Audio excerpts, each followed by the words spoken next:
This podcast is brought to you by Tethered, the makers of the most badass saddle gear you can find. Of course, I've been using their Mantis saddle and Predator platform for some time now, but they have a few new things cooking. And the first thing to come out is the recently released Versa strap that they just came out with. This Versa strap is a woven, ultra high molecular weight fibers. It's usually what you would hear referred to as Dyneema or AM steel. And this, of course, is one of the strongest fibers on earth. It's used in a host of products, but if you're using a Mantis saddle already, you probably already recognize that AM steel is what your bridge is made out of. What's the benefit to the hunter? Well, it's super strong and you do not sacrifice any weight issues. Literally, you get 4 of these straps, daisy chain straps, which would outfit all 4 of your sticks, and the total weight for all 4 of those straps is 4.4 ounces. That is versus, what you would usually get with your sticks with the buckle and et cetera, which is a lot more. That one strap will weigh a lot more than all 4 of your daisy chain Versa straps. So they have 3 different versions out that you can choose from. They have a mini Versa strap. This one is actually really well suited for those smaller Versa buttons. So those that would come on the Lone Wolf custom gear sticks, hunting bee sticks, or if you're DIYing your sticks and using small Versa buttons, that is probably the one that you want. Again, 4.4 ounces for a 4-pack, and the average breaking strength is 1,500 pounds, which is crazy strong. The second option they have is the Versa strap. This one is 3/4 inches wide and weighs 4 grams per foot, so 0.14 ounces. And this one you would want to use more for those sticks that have larger Versa buttons, like the Lone Wolf sticks, Hawk Helium sticks, and things of that nature. Again, 4.4 ounces for a 4-pack and 1,500 pounds average breaking strength. They also have a poly Versa strap. Now, this one is 3/4 inch wide, and it weighs just a little bit more. When I say a little bit more, 5 grams per strap, or 0.15 ounces. And this one is perfect for Versa buttons that are 1.25 inches in diameter or more at the widest point. So again, this would be good for your Lone Wolf sticks, Hawk Helium sticks, etc. These ones, however, aren't quite as strong as the mini Versa and the Versa strap, but the average weight breaking strength is 800 pounds, so well above what you would need for sticks. So if you'd like to learn more about their Versa strap options or any of their saddle gear, head over to tetherednation.com. That's TETHRDNATION.com and check it out. We're also brought to you by Skull Brew Coffee Company. Skull Brew is a company that my wife and I started to give back to conservation. Every purchase that is made, 10% of all of our profits go back to support nonprofit conservation organizations like RMEF, Backcountry Hunters and Anglers, QDMA, and the Nature Conservancy. When you choose a product and you head to checkout, you choose which organization receives your portion of the donation. We recently launched a new product, so we have now a light roast for all you light roast coffee drinkers out there. It is a Ethiopia Harar, which is a little higher in caffeine, so it starts your engine in the morning. It's killer hot, or if you're like me, I really dig it as cold brew. So head over to skullbrewcoffee.com and check it out and pick yourself up a bag today. All right, what is going on out there? Happy Wednesday to everyone. Hope you're doing well. Hope you're feeling fine. It is hot. I don't know what happened. I was actually getting a little I don't know. Maybe I was forlorn. Maybe that's not the right word. I was starting to get primed for fall with some of the cooler weather that we had the past week or so. And I was allowing myself to begin to drift off toward, times where leaves are changing and things like that. And then Mother Nature just kind of punched me in the face this past weekend with a nice, hot, humid, mid-90s degree day on Sunday. Monday, just as bad, if not worse. It looks like this coming weekend will be pretty nice, though.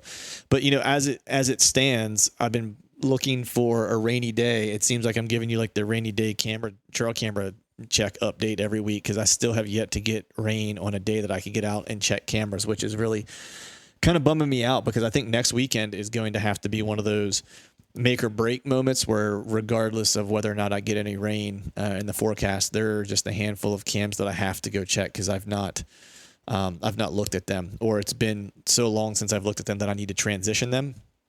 And I'm really kind of hoping I get some rain, so I don't have to, pull the cross your fingers kind of move. But nonetheless, next weekend is going to likely be the weekend where I kind of check on a few things and make the final tweaks and camera moves and so forth. Maybe some mock scrapes in the areas that I'm able to do mock scrapes before the season starts. Because if I don't get to it next weekend, it's like the following weekend is my daughter's birthday, and then we're in September, and here on their eastern part of the state, which means then I'm just a handful of weeks, like 2-ish, maybe 3. It's the 21st.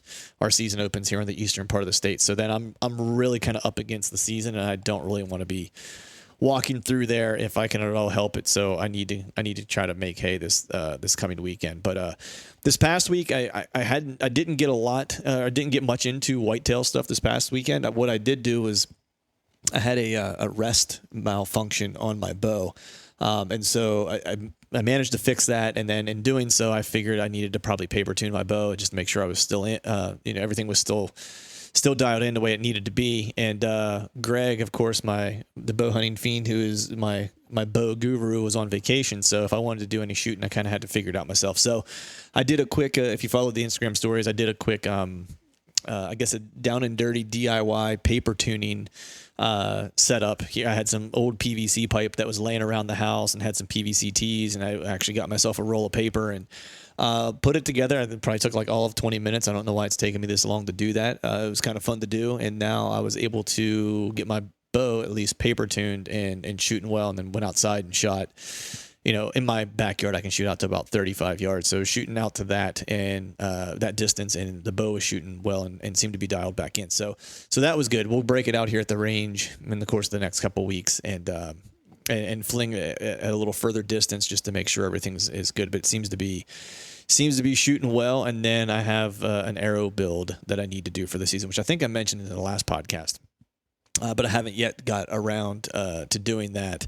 But the one thing I do want to mention, I'm not going to belabor this up front a whole lot here, but there is one piece of housekeeping I do want to mention. It's on behalf of the QDMA, the Quality Deer Management Association, and wanted to make sure I passed along this information. I know that one of the things I've talked about a lot, and I think everyone in the hunting community has talked about, is just about hunter recruitment in general.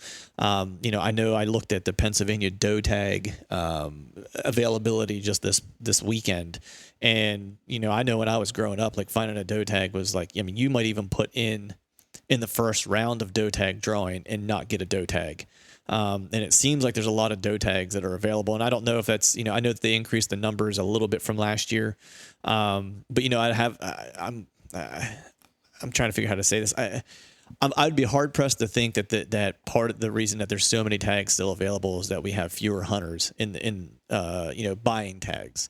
I don't have any hard data on that, but it just stands to reason that if we see a dip in hunter numbers in generally speaking, we're likely to see numbers dip whenever it comes to purchasing those doe tags. So in that spirit, in hunter recruitment spirit, the QDMA actually has partnered with the John Hines National Wildlife Refuge, which is around here in Philadelphia. It's in Tinicum, I think is how you say it.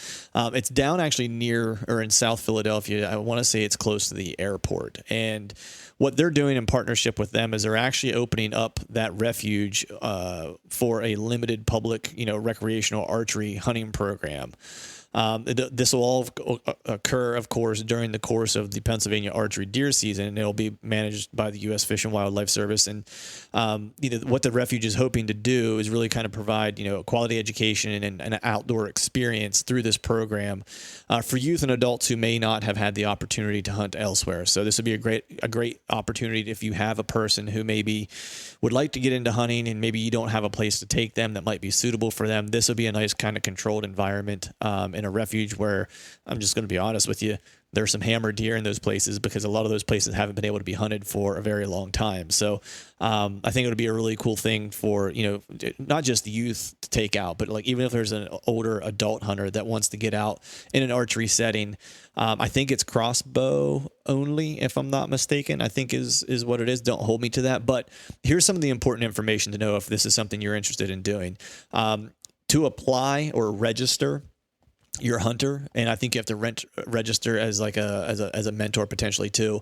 You apply at fws.gov/Hines. So that's fws.gov/HEINZ, and you have to do that by August 30th in order to be part of the whole deal.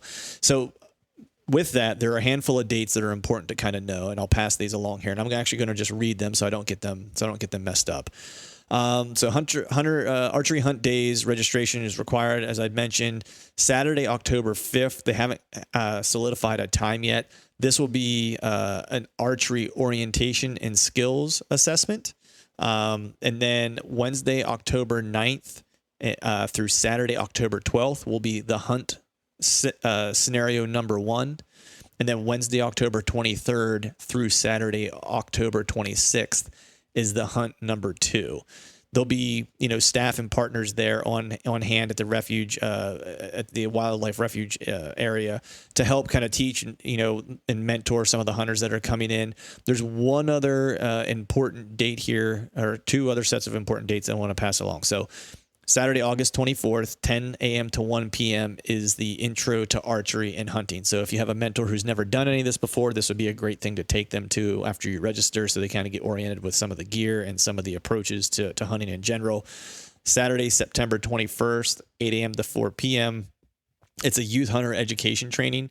The Pennsylvania Game Commission will be at the Refuge Center, and the registration is absolutely required for this.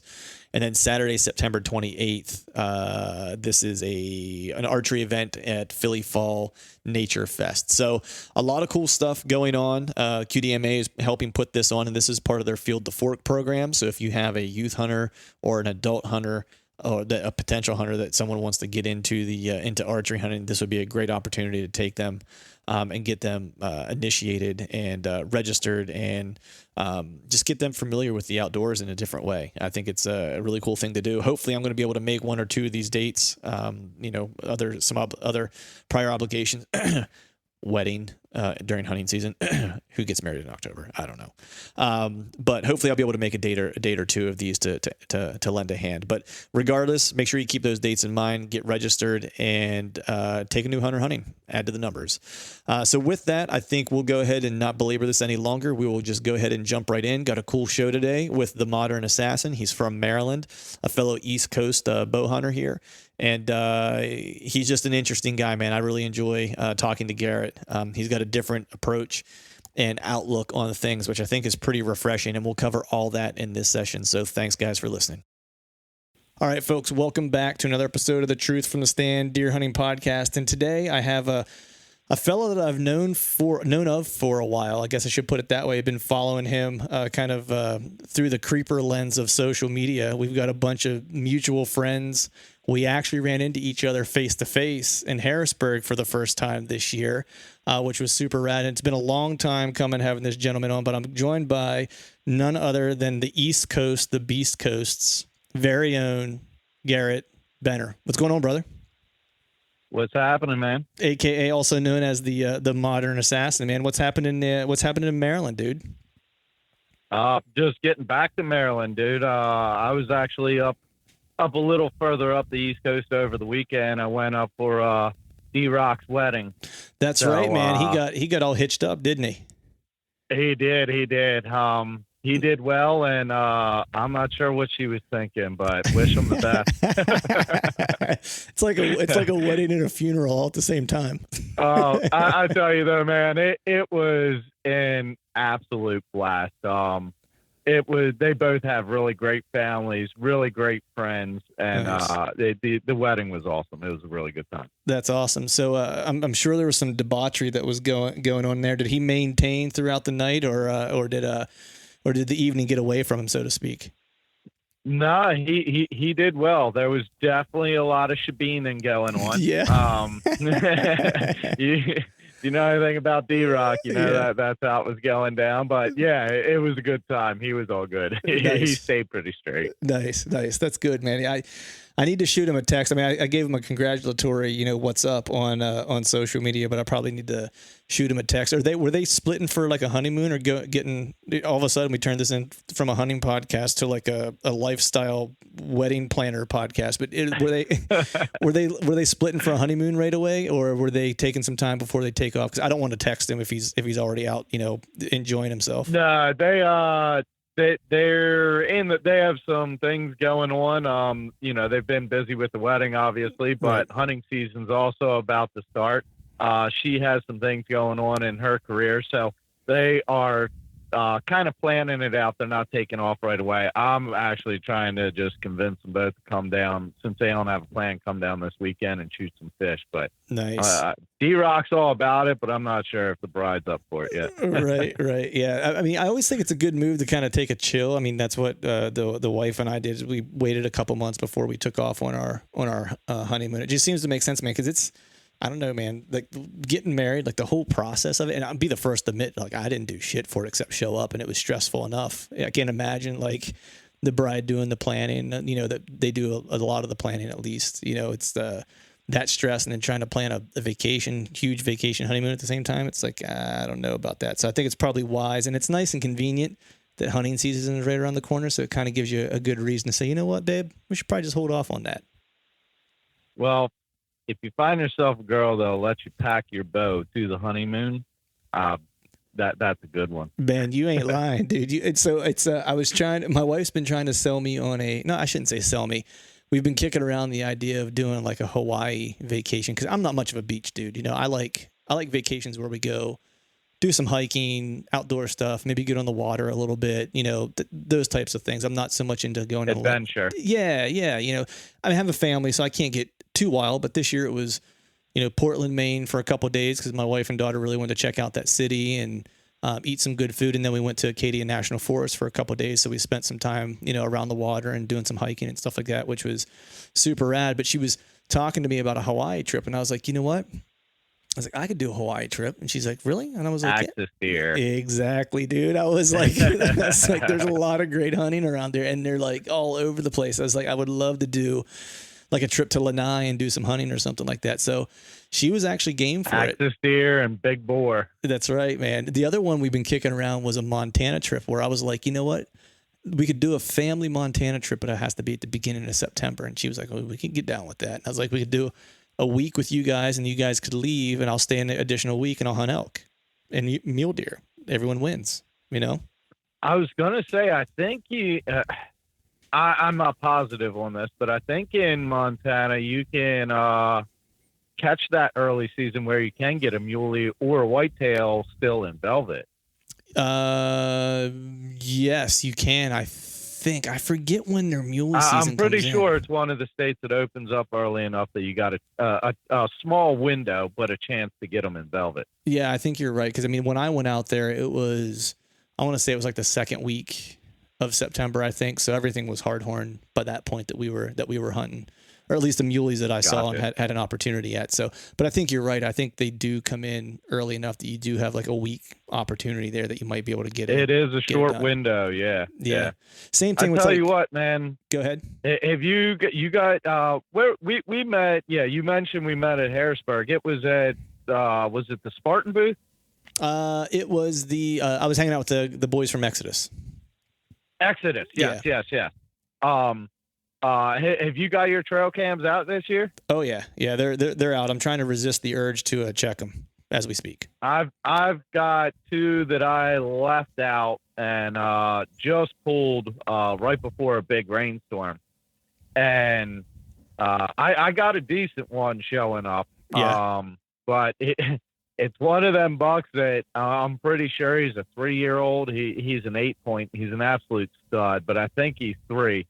He's one of them that if he goes another year, he's going to be a giant. But nice. If I happen to be down there and I have myself in camera and I have him in camera and everything's all good and filming with my new setup this year, 3 or not, he's going to get dropped. He's going to eat some carbon. Yeah, I hear that. Yeah. My other camera, of course, it's all set up, check, everything is all good, walk away, and, it took like 2 pictures and then shit out. Right. You were saying those cameras are the ones that give 5-year warranty, correct? Yeah, man, those guys, I mean, they do it right, dude. They're good dudes, and their cameras are just rock solid. Like any time that someone asks me about it, it's like I left one camera that I had, and I pulled it out, I think, for the first time this year. I think I had it in the timber for it was at least 2 years. It might have been 3 years straight. Then I never pulled it out, and it worked. Shit. All I ever did was change change batteries once every 6 months ish. You know what I mean? I would usually put fresh ones in at the beginning of the year, and then once we got on the backside of like the season, I would usually throw another set in over the winter, just so I knew I had enough battery to get through the winter. And then I was usually pretty solid until the spring, and I've never, knock on wood, I've never had a problem with them. They're rock solid, and, ants, no ants, whatever. I had ants all through it, and like it still worked and took pictures. So, not only that, but it's like, for anyone who's hunting public land, it's like they give you 50% off if someone jacks your camera in the timber, which nobody does that. So.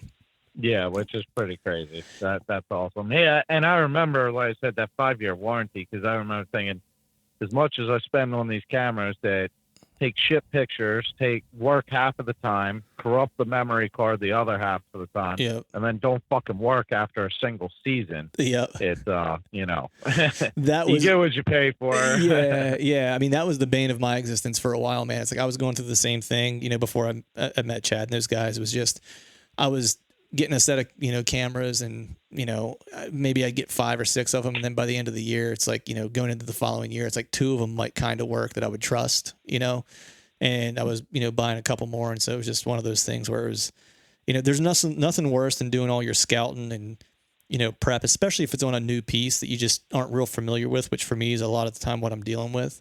It's because for whatever reason I jump around on pieces, it seems like every year. And I don't know a lot about the property, and I'm really counting on the camera to tell me what caliber of deer are there, so I can kind of formalize my plan as, fall kind of gets here and stuff. And if one of those die or just take a crap, it's, it's a little disheartening, because then you don't know what to, it's like, I don't know if that's property's in play or if it's not in play, other than like knowing the sign that I saw whenever I was scouting in the winter. But yeah, man, a good camera's worth its weight in gold. That's for sure.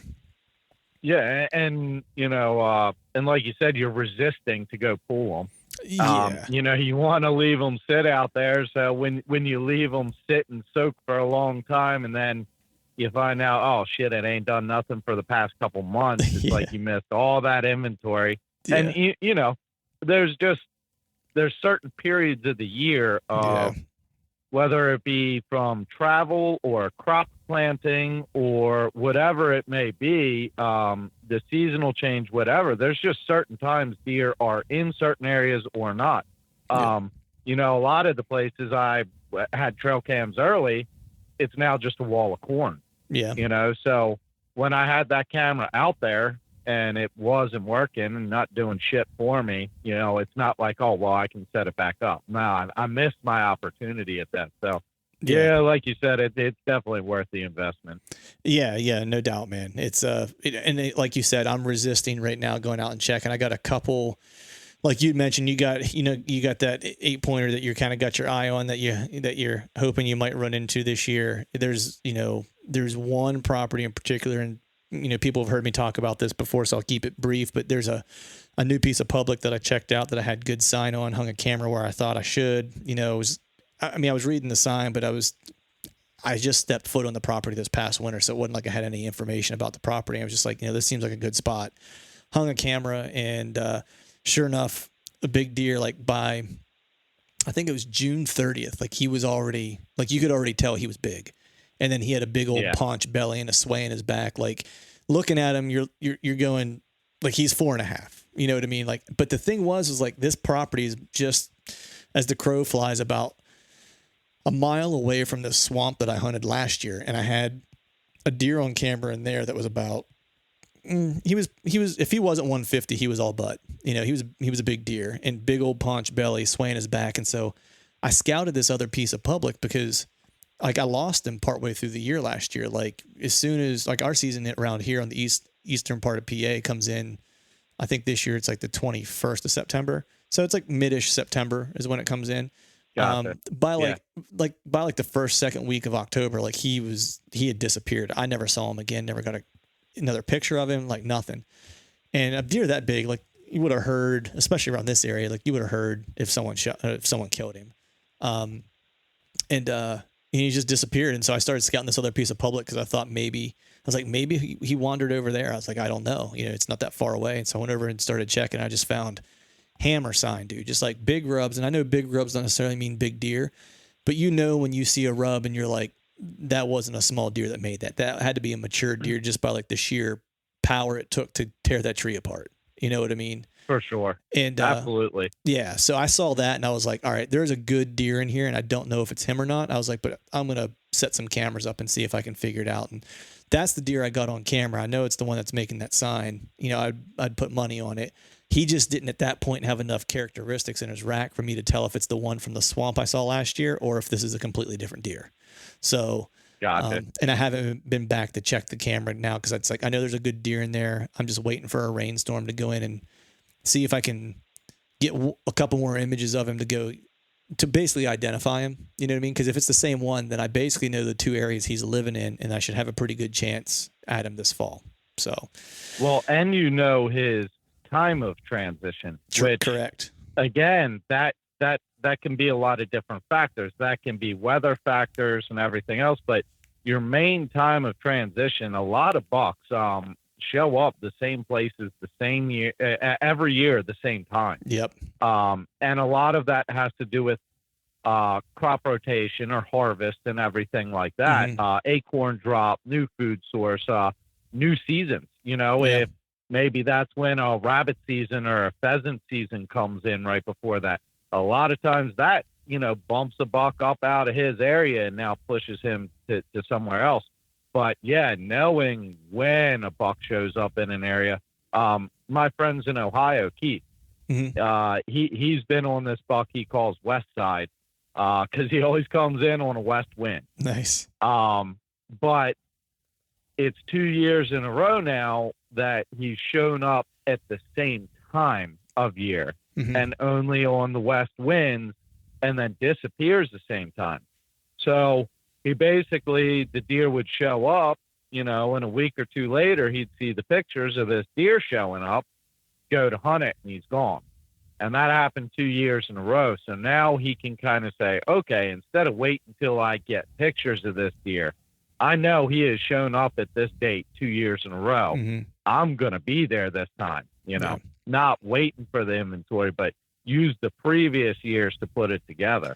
So knowing, you know, not only his two bedding areas, but when he may be moving between them, that may be your best chance to catch him. You may be able to catch him more off guard in between than as highly alert and fine tuned to his bedding area as he probably is being a mature deer. Yeah. And the thing is like, I think if this is the deer that I saw last year, like, I don't know that I would even hunt him in the swamp because the swamp it's killer. I mean, man, I had at least through the course of the year last year, I had 4 shooters in this swamp and it's only 25 acres, the piece that I was hunting. And he was the biggest one. There was 2 that went like, you know, they were in the 30s. You know, they were Pope and young. They were nice deer for the area. Solid deer. Yeah, solid bucks. Great bucks, especially for around this area. And then there was another one that showed up a little later in the year that I saw. He was probably just barely Pope and young. Crazy wide, not a lot of tine length and not a lot of mass. Super young deer. And I looked at him and I was like, good God, man, if that guy makes it like 2 more years, if he happened to like dodge, you know, I mean, where he's living, it's like he could make it another 2 years because he has a better chance of getting hit by a car than killed by a hunter where he's living. Like, that's just the truth. And if he would make it 2 more years, I'm like, geez, I was like, he would be a monster. You know what I mean? Because his width is just insane. Like, out past his ears is an understatement. You know what I mean? It's one of those deers where you look at him and it's like, you just say, like, the first thing you say is like, Jesus, man, look how wide that deer is. You know, like, you don't even count the tines. Have you ever harvested an animal that you knew from a year prior? No, I have not. I ask people this a lot because I know a lot of people that, you know, pass on a younger deer, you know, and I'm not saying, only trophy hunter, whatever, but you know, it's just not the caliber of deer you're looking for. And it seems like more often than not, people that know these deer for several years, they end up being a buck they know for several years, but can never really get one. Yeah. If that makes sense. No, it totally does. It's crazy how much they pattern the hunter too. Well, I was just going to say that, right? It's like you have to really be careful in learning a deer how much he's learning about you at the same time. You know, like Absolutely. I think you're 100% right, because I think they get to a point where it's like they know this deer so well, but they've had so many encounters that deer's crossed their scent trail or had a visual or had a sound that spooked them in an area or whatever the case was, that they just over time started recognizing, the pattern of the person that was hunting them. And so then they started avoiding these areas. And so it's like, I would venture a guess that a lot of these guys are probably having less and less frequent encounters and less inventory on their cameras even. You know what I mean? It's like, for me, I'll put it this way. It's like, I know you live in Maryland and, I'm in Pennsylvania, and there's a fair amount of hunting pressure around here, of course. Right. And so I don't typically try to hunt a specific buck every year. I like to say I'm an equal opportunity slayer, if you will. You know what I mean? If it's absolutely, if it gets the blood pumping, I'm gonna put an arrow in it. I of course want to try to kill a mature deer. That's kind of the goal every year, especially if I have mature deer around. I try to target one of the better deer that I have on camera, or that I know at least is living in the areas that I'm hunting. But I stopped. So there was one instance, and I'll keep this story short because people listen to this podcast have heard it, but I hunted this deer lucky on one of our family farms back towards Pittsburgh. And I watched this deer literally for 3 years. He was just a nice rack 6 as like a 2-year-old. Nothing crazy, but like he just looked like a good up and coming young deer. Watched him that year. The second year, he kind of blew up into like this wide 7-point, like huge, but he had a really weird rack, some palmation and stuff like that in his rack. And I would have killed him that year, but he just disappeared. He got, I won't say he went nocturnal because they always move in the daylight somewhere. He just wasn't moving in daylight on our property because I was pretty sure at that point he was bedded on the neighbors. And I was only really catching him at scrapes, but he would basically go nocturnal on our property from like the second week of October. And he would start showing up like right around, dusk, just a little bit of shooting light left right whenever, second archery season for us would come in, which is like the day after Christmas, so like the 26th of December. And so I watched him that that first year that I really kind of hunted him and started putting puzzle pieces together. And I hunted him in late season, actually harder than I did during the rut or anything. And I ended up hunting him 4 days in a row in like December 26th, 27th, 28th, and 29th, I think is what it was. And out of those 4 days, I had 3 encounters. And so from that point, it's like I had camera data on him. I had a couple visual sightings. So then I put the puzzle pieces together and figured out where he was bedding.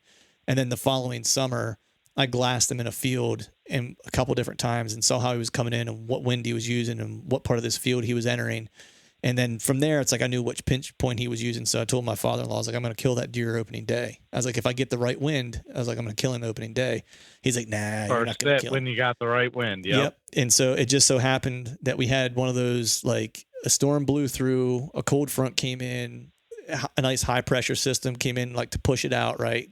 It was nice and chilly. And then, I had the perfect wind for it. I set up where I thought it was going to be. I was in the tree maybe 2 hours and he came through, but what I didn't anticipate was he was still bachelored up, and he was with another shooter that I'd seen or that I had on camera. And then a young spike kind of came up underneath my tree and just kind of stood there, and I had the perfect wind, and he needed to step out maybe 5 more yards. And I had a 25-yard broadside shot, and then the wind switched on me, and that buck that was underneath me caught a scent of me a little bit and just stiff-legged and backed up and walked down the ridge. And that big deer I was hunting just walked down after him. My buddy ended up shooting him. And that is why they bachelor group up. Yep, exactly. And I just didn't expect it, man, because that was the opening day. It was like October 3rd or something like that. I was like, but it's funny. I was listening to Barry Wenzel, like doing a speaking engagement on YouTube today as I was driving back and forth to work. And he was actually talking about that, just in how deer use thermals, in the mountains or in the ridges specifically, where it's like, you'll anticipate deer to move, with the thermals, where it's like in the morning they're rising, so they're going to walk up high so they can catch the thermals. And then in the evenings, they're going to probably want to jet down the side of the mountain to a food source before the thermals start dropping, so they still get that updraft of the thermal to catch the wind. But he was saying a mature buck actually will do the opposite of that. He will lay tight until the thermals start to fall, and he'll use the deer that have already gone down the mountain to use the thermal to the food source as his decoy. And if they're out there feeding, he knows that it's safe to head down the mountain. So he'll head down the mountain using them as their canary in the mine shaft, so to speak. and then he'll use those dropping thermals coming over his back to scent check his 6, and that's how they'll move. And I just never really thought of that until he said it, and I was like, you know what? I was like, no shit. I was like, it makes a lot of sense. And it's interesting to watch. Now this story, this was from a long time ago. I had crop damage permits for a farm, and was out in summer, had a camera with me, and it's when like the smallest camcorders are like the size of a fucking shoebox, right? Like a giant hunk of shit. Right. It's got like 6 minutes battery life at most, anyway. Yeah. But anyway, I had one of them in the stand sitting next to me, and I had I think I had a shotgun, because with crop damage in Maryland, at least you're only allowed to take those. Right. And the mosquitoes, oh dude, got so insane that I literally lit a cigarette and stuck the filter like in the tree bark behind me and put my head back against the tree. So I just had a cigarette burning right next to each side of my head to keep the mosquitoes off me. And literally a few minutes after I do this, and I'm 2 cigarettes just blazing right next to my face, I look over and here comes a young buck. And then I see a little bit further behind him, another, and then I see a little bit further behind him, a big deer. Mm-hmm. And this little year and a half old buck just comes barging, cracking branches, pushing through, walks out in the corn to where he's literally just breaking corn stalks over, and just did not give a shit about anything. I mean, it's like walking out into traffic without looking both ways. There was just no thought to it. The second deer was a little more mature. It was probably a 2.5. It may even been a 3.5. This was a long time ago, so I ain't gonna call an age on it, but a little bit mature deer. He got to the edge of the field, and they are right under me. Which it still amazed me that they didn't smell the cigarette smoke, but he was right under me, and he sat there and he looked both ways for a while, and he probably had caught something of me coming in more than anything. Right. And he took his time and very slowly then walked out and kind of hurried across the little tractor path gap and then slipped into the corn very quietly. And then the bigger deer, the big mature deer, he stopped and watched that other buck sitting there below me for a while. And that buck, it probably took him 10 minutes for him to move another 10 feet forward. Mm-hmm. And then another 10 minutes to move another 10 feet forward. And then he just turned around and went back into the woods. But you could really just see the level of maturity in how careful they were to expose themselves, how careful they were into what they were walking into, and watch the maturity level of the deer watching the deer prior to them and their reaction. Yep. It was kind of a very cool early lesson that I learned firsthand about maturity, and just how a lot of times where you're seeing most of the deer sign, I find a lot of times you find that trail or that path that's just a little bit further off the heavy deer sign. And a lot of times that's where you find less but bigger deer sign. Yep. They don't use the same trail to skirt the field and wind it. They're using the trail that's 10, 15 yards from the trail the other deer are using to skirt not only the field, but that trail. Yep. And a lot of times to skirt the deer too, to keep away from the social pressure. Absolutely. It's funny you mentioned that, and that's one of the things you were saying about, surprised that buck was still in a bachelor group at that time. And, I've really tried to kind of, I don't know, I'm just fucking analytical in anything I do. Anything I do, I try to figure out Is there a correlation to what's going on? Is this random? Is there something to learn from here? Is there something to remember? And it really seems to me that it depends. It's almost like an individuality thing. Mm-hmm. Like some bucks are just loners. Some are just more irritable. But I've kind of noticed that it seems like, I at first thought the bigger mature deer, they're going to want to get away from the younger ones and the other deer earlier. Yeah. And now I'm not sure I believe that, because a lot of times I do see bigger deer still bachelored up, and I almost feel like they've been through it before. This isn't their first party. This isn't the first rut they're entering into. It's not their first keg party. They know they're not going to walk right into the keg party when the doors open and they're going to find chicks ready to party. Right. They know shit's got to go on for a while and the night's got to go, and then you start making your moves to figure things out. And they know it's closing time is when you clean up. Yep. You know what I mean?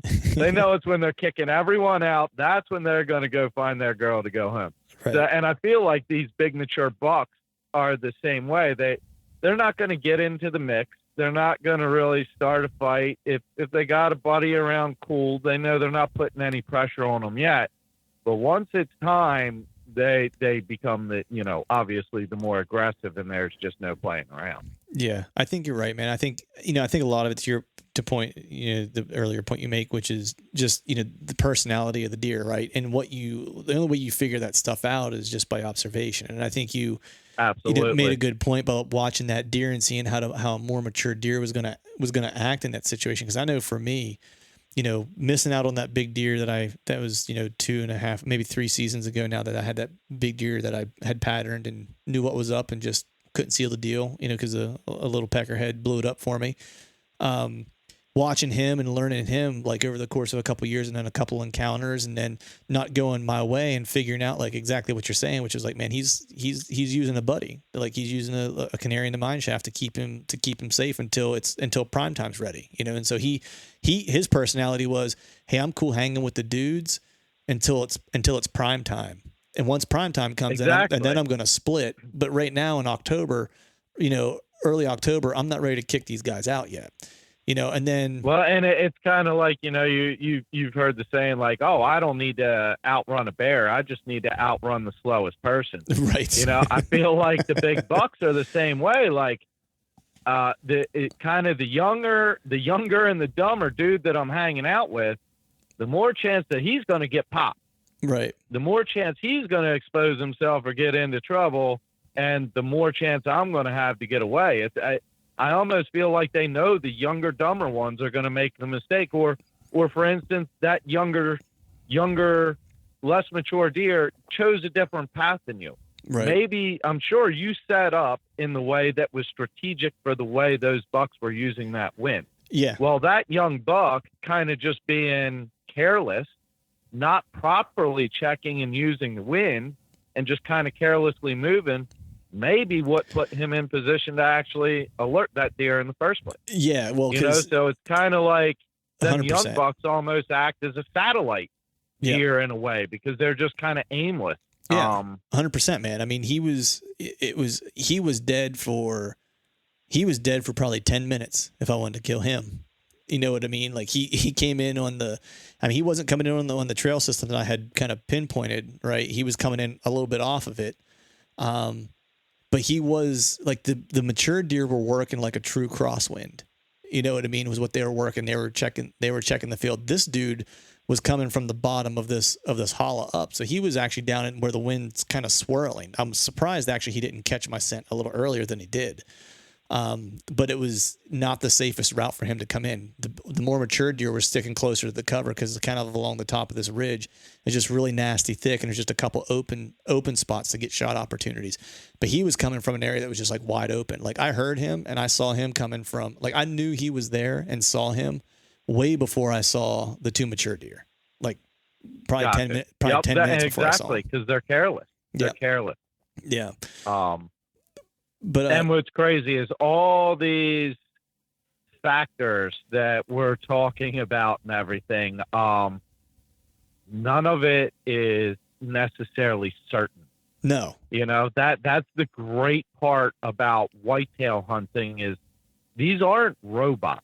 Yep. These aren't, and I will be the first to admit, I kind of fell into this trap myself in the mentality thinking of a whitetail is a whitetail is a whitetail, that, you know, oh, well, deer don't get up and feed at this time. Well, guess what? If that deer got bumped out of his bedding spot early because the neighbor let their dog out and he had to move, well, now he's going to be up and moving somewhere. Right. You know, nothing is certain. And they're individuals. And that's what keeps it interesting. If it was as easy as always picking a wind and a time and a moon and a weather pattern, I mean, all those are certainly factors to help you. That's why we obviously take them into account, but nothing's certain, man. Right. That's why there's a lot of people that have them deer from year to year they have on camera and they can never put it together. Yep. Even though that deer they may have the most information on.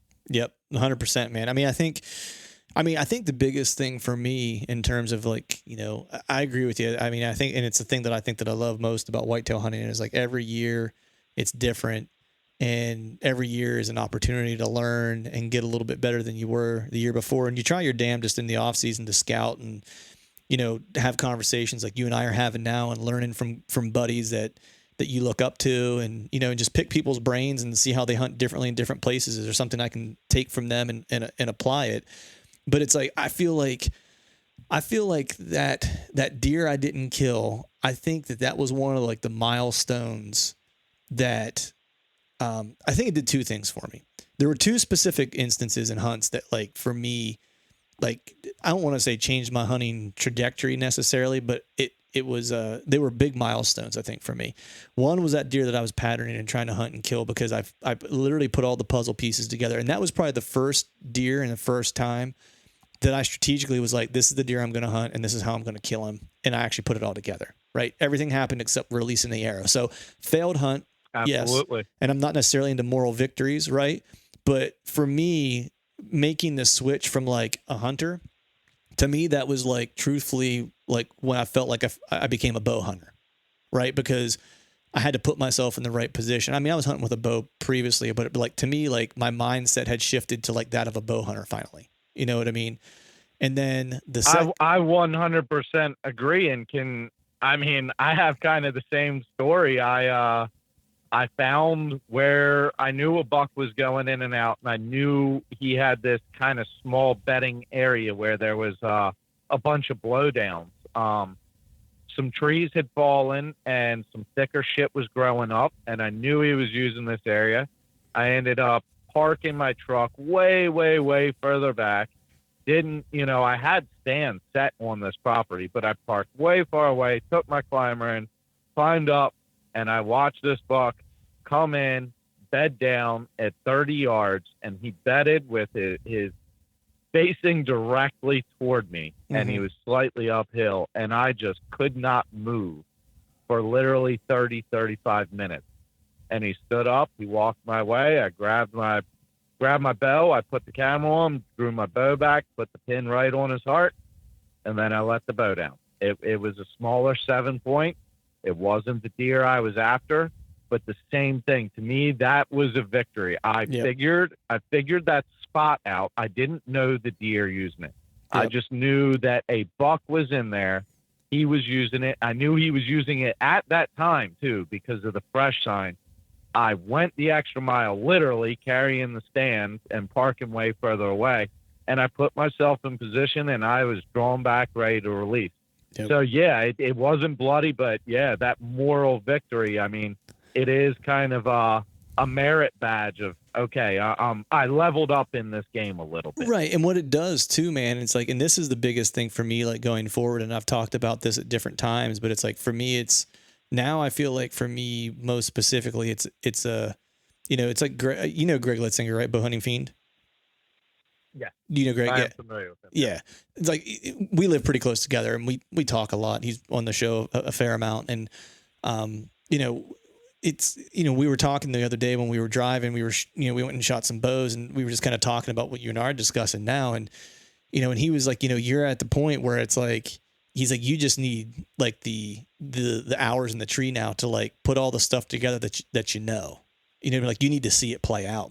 And then he's like, once you get more of that, he was like, that's when you see the big jump. You know what I mean? Because I've started seeing these incremental pieces where it's like, yeah, that buck I figured out.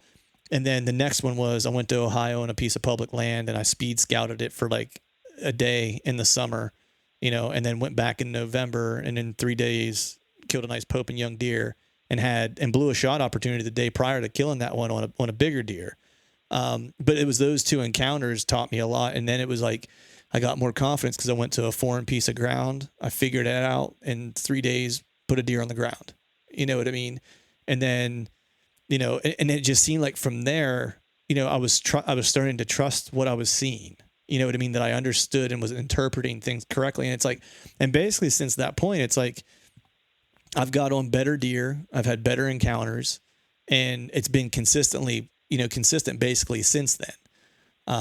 You know, and so it's just one of those things now that I think what I'm trying to work on more than anything is, you know, getting to the point to where I trust myself in reading hot sign, because I still have a habit of like wanting to scout an area, making a plan, and then starting to work that plan, where now what I want to start doing is like scout an area, make a general plan, kind of still hunt my way through, be confident enough to maybe go in a little after daylight so I can see, especially if I'm not super familiar with a piece, find the hot sign, set up and hunt the hot sign. You know what I mean? Agreed. And myself personally, I kind of went through what I consider now to be almost a regression in my whitetail hunting. And what I mean by that is when I first started, a lot of it was public land. Mm-hmm. I'm talking about bow hunting. I did a little bit of shotgun hunting, the traditional opening day, get up with grandpa, go sit out in the woods, and pretty much if it's brown, it's down, bam. Right. But as far as bow hunting and learning whitetails and everything, a lot of my first encounters and lessons were all on public land, and I really didn't have much of a mentor of any type. Mm-hmm. But I've always been wood savvy and just kind of in tune with animals, and I did pretty well. Mm-hmm.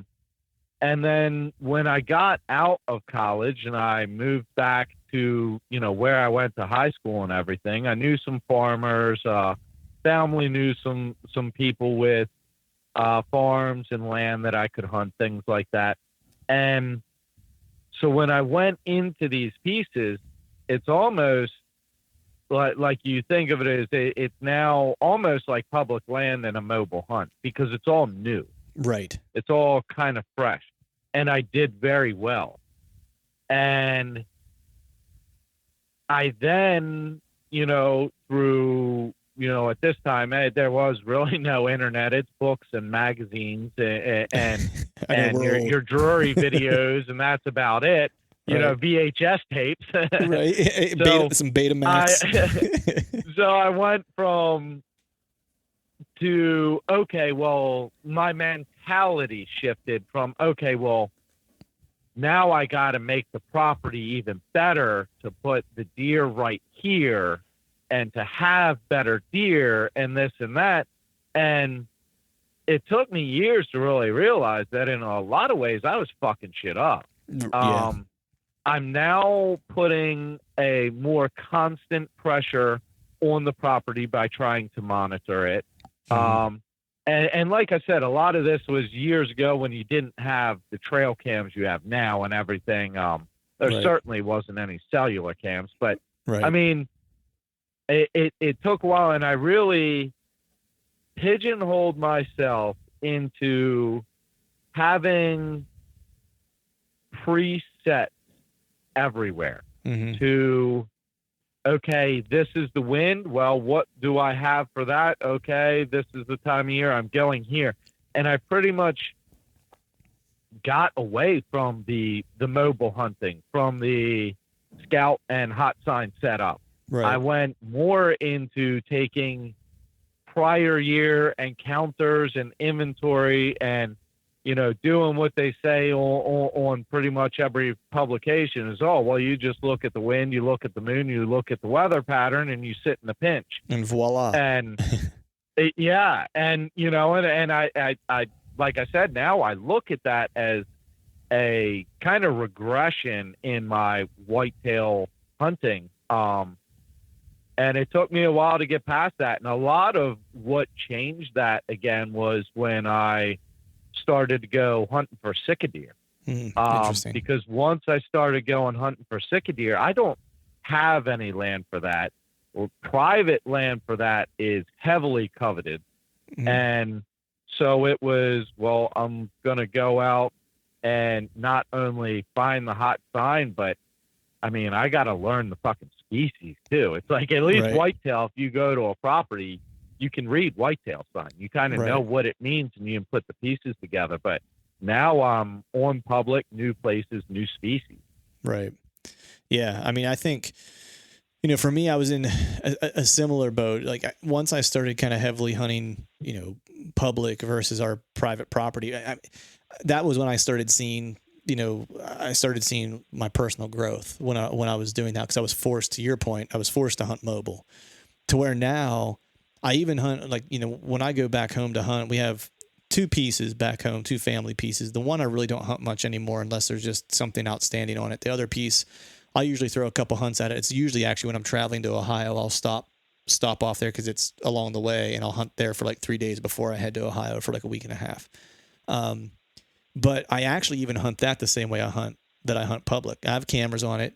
They've been out since end of May, I think. I have yet to check them. I'll check them like the beginning of September. And then I basically just go on and do all hanging hunts, like on every hunt that I would do there. And I mean, it was kind of a necessary evil, you know, and I'm curious about your perspective on this because I want to get a sense of some of the terrain that you're hunting, you know, and in the places that you're hunting. But what I started doing more so in later and probably maybe more recently realized I wasn't so crazy for doing it because I was reading this book that kind of suggested it, is I stopped hunting the deer on this property specifically. And I've kind of adopted this like when I hunt public as well. And I started hunting terrain versus the deer. Because in PA, that's your only constant, right? Because in PA, it's, you know, I can't, you know, I'm likely not going to see a deer year over year because he's probably not going to make it. You know what I mean? So banking on using data around a specific deer, if I get 2 years to try to kill a certain deer, that's rare for me. You know what I mean? Even on private, it's rare for me. So, well, and one of the reasons I think I haven't killed many deer that I have experience with prior is a perfect example is one of the farms very close to me. They were busted with an AR in the combine, and the Department of Natural Resources recovered over 90 dead deer. Jeez. So, and they're just shooting them out of the combine and mostly gut shooting them so they run off into the woods and then die. Right. So that's how many they found. So how long have they been doing this and to how many deer? And I actually had a guy running a combine tell me that the biggest deer he's ever seen, his brother shot out of a combine in full velvet about 100 yards from my house in the field, you know. There's a lot of foxhound hunting, like running fox with hounds up here. So it's like you're saying, I'm not looking for a deer from year to year, but I know pockets and terrain features that they either feel safe or it gives them advantages to where, you know, I look at it like this. If you have a neighborhood and money was no object, the baddest motherfucker in the neighborhood is always going to live in the mansion on top of the hill. Right. And as soon as something happens to him, the next most badass around is the one that's going to take over the mansion on the hill. Right. And that's the way it is in the whitetail world. Yep.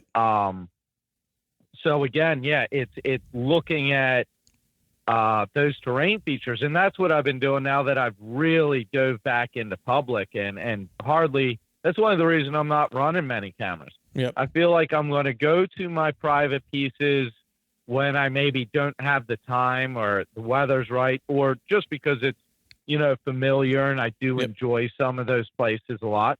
But I kind of already know it. I know where to go in. So I'm spending most of my time public.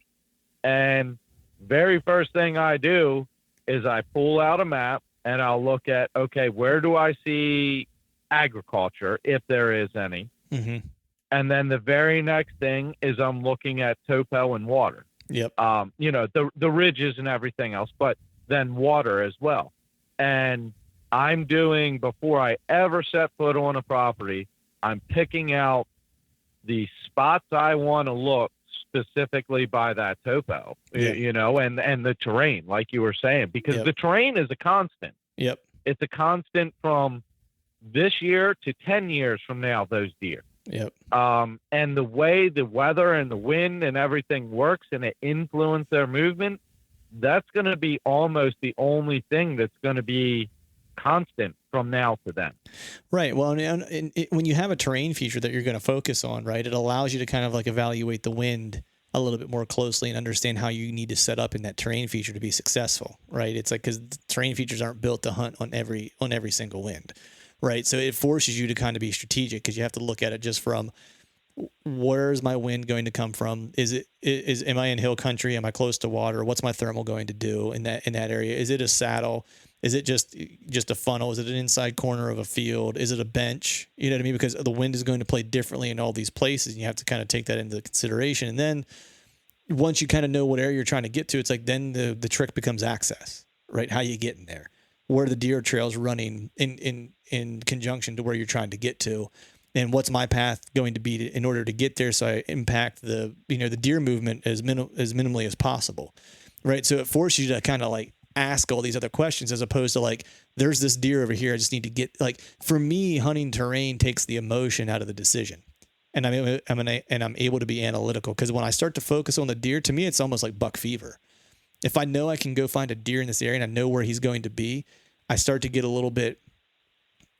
make bad choices, because I'm going to try to be aggressive and try to go get that deer, and then I end up screwing it up. Whereas if I just look at the terrain and I go, all right, I know there's going to be good deer in this area because I saw a sign that says there's good deer in this area, right? And I know there's a nice one, maybe the deer that I have on camera, and I know he lives somewhere in this area. If he's traveling from A to B, what's the most likely terrain feature he's going to use to get there? And I'm not necessarily hunting him, but I'm saying if he feels good enough to use it, other good caliber deer or mature deer probably feel the same, right? And so I'm increasing my odds of having an encounter with the type of deer that I'd like to have an encounter with, whether it's the one I had on camera or whether it's one I've never met before. But I'm looking at it going, there is a good deer that is smart in these woods that deems these terrain features as his safest way to get from point A to point B. I should hunt that spot because good deer should pass by. And that's kind of how I look at it. And it takes the emotion out of it. Yeah. And speaking of taking the emotion out of it, I'm not sure if this is just I'm sure everybody does this to agree, but I think I do it to myself a little bit more. To me, it takes some pressure off of me in my decision making. Yeah. I can more go with what I'm seeing right now, and this may sound weird, but my intuition. Yep. Instead of sitting there and thinking and analyzing so hard, because I know this spot and I've hunted this spot for years, and I know when the deer start to use it, and I know where I think the deer are going to come from, and I know blah, blah, blah, and blah, blah, blah. When I go into an unknown or a public, I have a plan, but I'm not so scared to screw up because, well, I don't know. Right. I'm going in on a hunt, but it's also a learning adventure a lot of the times. And I'm not so stressed out or hard on myself or maybe scared to make a move, to make an error because of the unknown. Right. Yeah, I think and go ahead.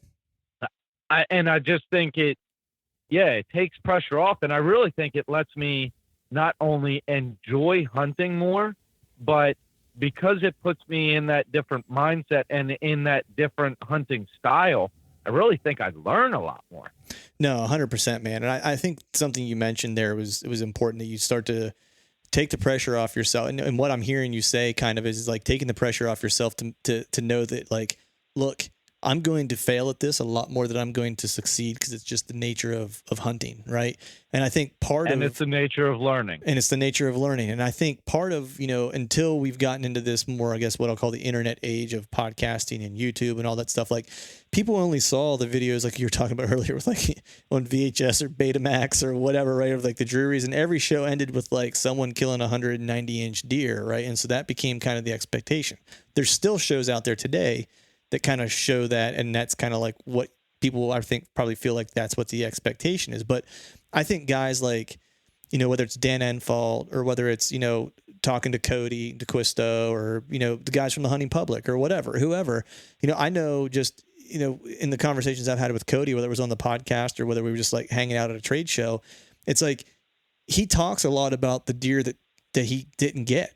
You know what I mean? And like, and he even mentioned it on the show. He's like, people have this idea that like I walk into the woods and like find a big deer, go kill big deer, and it's like a slam dunk and it's over. He was like, man, he's like, what people don't realize is like how many times I screwed a hunt up like that on a big deer. That's how I ended up killing the next big deer. He was like, and you have to just be willing to kind of play smart, play your odds, play the wind, learn what you can learn about the deer. But at the end of the day, like, you got to just go make a decision and make a hunt, and then let the chips fall where they may. And Cody, I mean, if you know anything about Cody, he is one of the toughest motherfuckers around. Oh, and yeah. I don't mean that just by physical. I mean that by mental. Oh, I mean, yeah. just look at his discipline with his diet and working out. He is a mentally tough son of a bitch. Yep. And so it takes a professional to, let's look at target shooting. Mm-hmm. Your professional shooter, the biggest difference between your professional shooter is the guy that makes a mistake, if he can fire his next arrow without letting that mistake carry over. Yep, 100%. When you can, that arrow before has nothing to do with the next arrow. And I think that's a lot of that strong will that a guy like Cody has, and that's why he is the fucking beast that he is because, yeah, he's willing to get in there and make mistakes, and when he does, he doesn't let it break him. You know what I mean? Yeah. He takes that and he learns from it, and it pushes him to get to the next. 100%. And that was the biggest thing that I think that people like don't recognize is that, it's like, man, these guys that kill these big deer, like Cody's a great example, Andre's a great example, Dan, like any of these guys that, you look at as big buck killers that do it consistently, it's like the common theme that I've found, or the common thread, is there's a couple. They're all super detail oriented, right? It's like they ask the question why. That nothing ever happens in the whitetail woods for them that they just think that it happened by happenstance. You know what I mean? It's like there's always a rhyme to a reason, and they're always trying to uncover what that reason was. A big part of that is they're all guys that like to hunt early season or late season when they can pattern, as opposed to the rut, like you said, because then you can't predict the circumstance, and things do just happen without reason at that point. Right. And look, we'd be lying if we said any of them would turn down a big deer that kind of walked by unknowingly to them, you know what I mean, during the rut or whatever. But you're 100% right. It's like, they're planning. Those dudes kill a lot of deer in October. You know what I mean? Like, and that's just the early and late. Yeah. Early and late. Yep. And the other thing, that you mentioned, is just the mental toughness, right? It's like they just, failure to them isn't failure. It's a milestone that they learn from that's going to help them in their next hunt. You know what I mean? And that's kind of how they approach it. And I think that that's the thing that people don't realize is that, even these dudes who we see as ultimately successful that kill a big deer, it seems like almost every year, or every year, or in the case of some, multiple in a year, is like, man, there were a lot of failures to get there. A lot, but people only remember the ones that ended up with a deer on the ground. But when you talk to all these guys, they talk some about the deer that they've harvested, but I found that they often talk more about the deer they didn't kill, because that's actually what set them up for success for the mounts they have on their wall.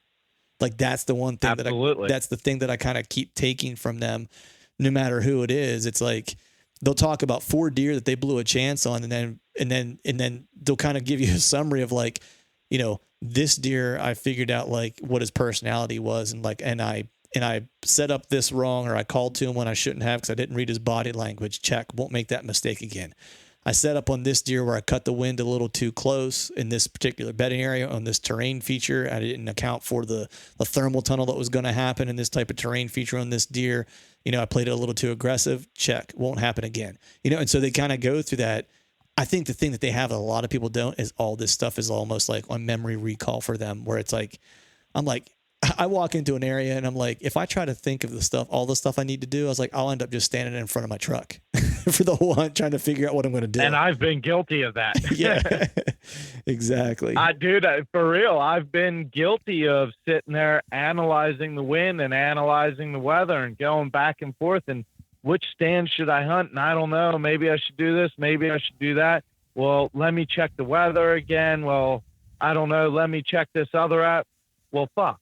Now it's too late for me to get to either stand. Yeah. Well, and the other thing too that I noticed, like, I mean, I'm just caught up in the thinking of it instead of going with it. Yeah. And speaking of the mental toughness, I mean, I'm actually going to start working on a video soon that I'm going to call The Buck That Broke Me, because it was a deer that it wasn't a deer I knew or anything, but it was a fucking hammer 8-point. We had absolutely amazing footage of this deer from several angles, and he just came in. He caught me off guard, and when I made the shot, I had another second to think, I would have known, okay, this deer's on pins and needles. He's 30 yards, aim a little low, but I put it right where I wanted. He dropped on the shot. I hit him high, and didn't know what happened. It was 50 days later he showed up on camera again. Wow. So he did live. But, I mean, as much as I had prepared for that deer, and as much as I was going to Ohio and literally broke a couple of the studs on my truck and lost a fucking wheel on the highway. Had to get my truck towed back home, then get another truck, drive all the way out to Ohio, no sleep, and all this. And that's not counting any of the, you know, shooting preparation, camera preparations, everything else. And as a hunter, you make year-round preparations and hope that you get that one opportunity. Yep. And that's one thing a lot of people that don't hunt don't understand, that so much goes into hoping for that one moment and making sure it goes right. But I fucked it up a little bit. It didn't go right. The deer didn't die. I injured and hurt that deer. Yep. And it broke my confidence for a while. Well, should I aim low on the next one, or should I do that? And it just, the whole rest of the time I hunted as hard as I could, but I know I was making mistakes. Right. So let me and it's because I let that mistake continue into the next one. Right. Yeah. And I 100% agree with you, man. It's like you gotta be able to compartmentalize that stuff. You know what I mean? And it's easier said than done, right? It's you know, I know for me, you know, when I'm, you know, that again, you were just talking about Ohio. It was the year I killed the nice deer I killed in Ohio. There was the day before I had a great deer come in. I watched him for 40 minutes, man, ripping up trees, being a gentleman behind a doe, just coming along with her, tearing trees up, you know, making rubs, ripping up saplings, ripping up bushes, you know, the whole nine, putting on a spectacle. And I filmed some of it. Couldn't get a lot of it because he was kind of in some brush where I couldn't see him really well. Long story short was he kind of got out of sight. I grunted at him when he got out of sight to try to bring him in, and I was like, there's no way he's going to come in. He's on a doe, and she'd already kind of passed through the shooting lane. He tipped down in some brush, and I sat there. I grunted at him, and when I grunted, he was down below me in brush, and he just thrashed a tree for like another 5 minutes. Just watched it moving, like just, you know, heard it and watched it. And then all of a sudden he went quiet, and I was like, well, he moved on his way to follow that doe, you know? And a couple more minutes went by and I was like, it's been 5, maybe 10 minutes. Who knows? It wasn't any more than 10 minutes, but it was long enough to where I was like, he's probably long gone. And I was like, you know what? I'll grunt one more time, do a little grunt sequence and see if maybe he's within earshot that he wants to come back and just defend his turf or whatever.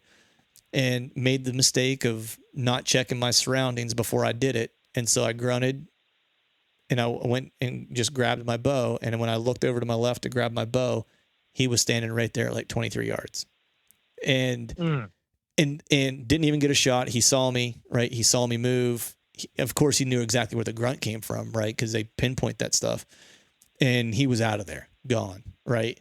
Really nice deer. Like the one I killed was like 130 inches, roughly, I think is what I like rough scored him at ish.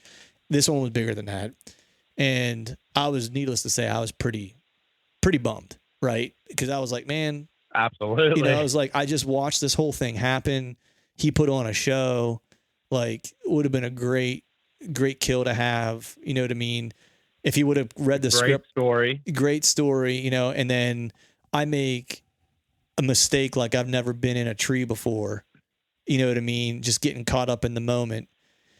And blew my chance. And I was like, that's it. Like this hunt, this week, this trip's done. I was like, I'll probably not get another shot at another nice deer. Now, I'd seen bucks every day, but that was by far and away like the nicest deer I'd seen. And I was like, man, I doubt I'll see another one like that. Well, next day came back, I ended up sitting the same spot because it was just one of those areas, man, where I was at the top of the leeward side of a ridge and I was bulletproof from the wind in that set. Just the way the wind, there's a small saddle right behind me that kind of funnel the bucks up between I'm sitting in between two doe bedding areas, essentially. And bucks just run that area nonstop during the rut. And I know basically what time it turns on. And so when I do hunt that area, I go back the same time each year that I go back because it just flips on like a light switch. And sure enough, this other deer came in. I ended up blind grunting him in, and he came in on a rope. He ended up walking to the same spot that other deer busted me, and I ended up arrowing him at 23 yards. But it was one of those things where it's like if I would have continued to be bummed out about the opportunity I had the day before and let it eat me up, I probably would have blew that chance too. You know what I mean? Yeah. But it was one of those things where I was bummed about it. But I had a good, I don't know, man. I remember going back to camp that night and I was hunting with two buddies and we met back at camp and they asked what happened. I told them and I was pissed off about it. And I was like, you know what though? I was like, man, I saw the rut break out like you see on TV. You know what I mean? I was like, I watched that happen in real time. And, a lot of guys hunt a lot of years and don't ever see that type of action. You know what I mean? Where it's like grunting, snorting, snort wheezing, ripping up trees. And that was like for 2 days in a row that I saw that every day. And I was like, I should just appreciate the fact that I'm getting to watch all this, and enjoy the fact that I'm able to kind of take part in their world and they have no clue I'm there. I was like, that's super cool. And so I just kind of tried to put a positive spin on it. And then the next day was rewarded, I guess, so to speak. So mindset, man, it'll make a hunt or break a hunt. That's for sure. Yeah, for sure. And you kind of revel in success and the story when it comes together, but you dwell on details in the failure. Oh man. And 100%. It's the failure that you think of the smallest details. And when it's a success, you just kind of look at the broader picture. And like you said, it's the failures that you really, really learn from. And it's the ones that stick with us the most. Yeah. Are the ones we screwed up on. Yeah. I'll tell you what, dude, I've never called ever again without checking my surroundings first.